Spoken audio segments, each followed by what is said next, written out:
வணக்கம். கன்னியாகுமரி மாவட்டம் அரசு உயர்நிலைப் பள்ளி தச்சூர் 9ஆம் வகுப்பு மாணவி RS சோபியா. தமிழ் இயல் 2 பெரிய புராணம். பெரிய புராணம் காட்டும் திருநாட்டு சிறப்பினை எழுதுக.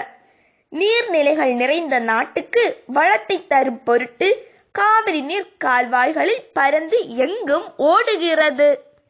காடுகளில் எல்லாம் களையாகிய கரும்புகள் உள்ளன.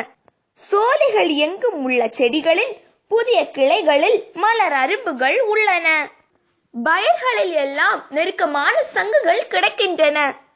நீர்நிலைகளில் அன்ன பறவைகள் ஊர்ந்து செல்லும். எருமைகள் வீழ்ந்து மூழ்கும்.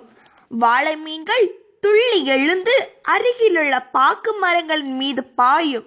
இக்காட்சியானது நிலையான வானத்தில் தோன்றி மறையும் வானவில்லை போன்று விளங்கும்.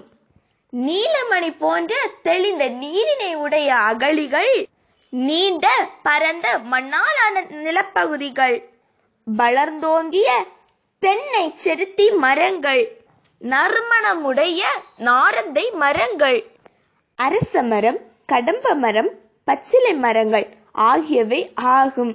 நன்றி.